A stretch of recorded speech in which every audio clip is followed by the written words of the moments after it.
સાથે એટલે શું હતું? તમે કેટલા વાગે આવ્યા હતા? અમે આયા હતા 11 વાગે આવ્યા હતા અમે સોનોગ્રાફી માટે. અમને 11 વાગે કીધું હતું. 11 વાગ્યાના અંદર આવ્યા હતા. તો 11:30 વાગે અમે ત્યાં લાઈનમાં ઊભા રહ્યા, અમારી ફાઇલ આપી.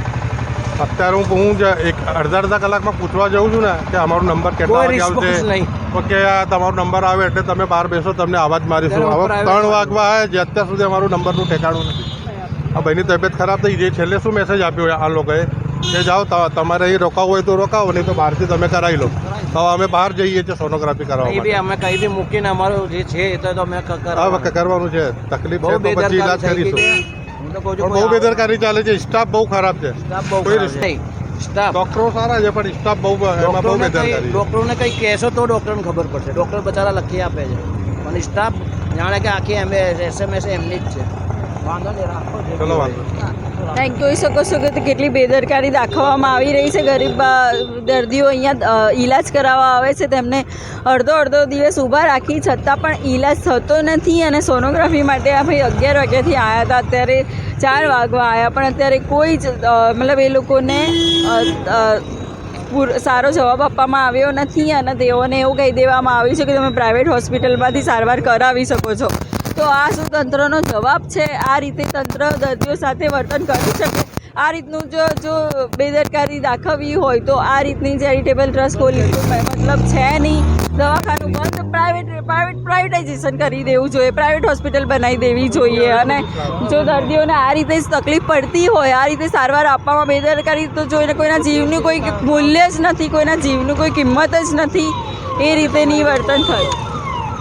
130 ડિગ્રી તાવ છે છતાં જતાં હવે ક્યાં કઈ જવું ને કોઈ એડમિટ થવાનું એ હજી મને ખુદને ખબર નથી. અને મારા જોડે એટલે કોઈ એવું બી નથી, પૈસા બી નથી કે હું મારા હિસાબથી ચાલું. હવે આગળ જઈને ફેમિલી વિચારશે. તો તમે જોઈ શકો છો તેમની હાલત અત્યારે લથડી રહી છે ને અત્યારે ક્યાં જઈને ઈલાજ કરાવશે તે પણ અત્યારે વિચારી રહ્યા છે. તો તંત્ર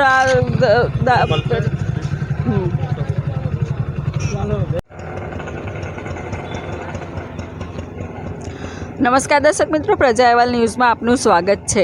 આ છે SMS હોસ્પિટલ, જેનો 2 દિવસ પહેલાં અહીંયા એક 7 વર્ષની બાળકીને દાખલ કરવામાં આવી હતી.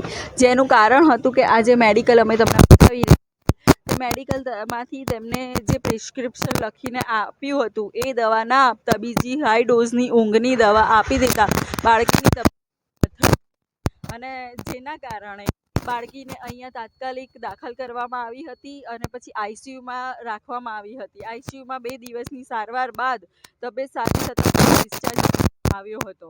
પણ આ શું તંત્રની ઘોર બેદરકારી નથી કે નાની 7 વર્ષની બાળકી, જે મોટા લોકો પણ ઊંઘની હાઈ ડોઝની ગોળી લેતા વિચાર કરે, એટલી નાની બાળકીને દવા પ્રિસ્ક્રિપ્શન વગર આપી દેવામાં આવી. અને અત્યારે RMO સાહેબ અને પ્રભાકર સાહેબ સાથે વાત કરતા તેઓએ ચોખ્ખી શબ્દમાં કહી દીધું કે બાળકી સ્વસ્થ છે, બાળકીને કશું થયું નથી. તો શું કશું થવાની રાહ જોવાની હતી?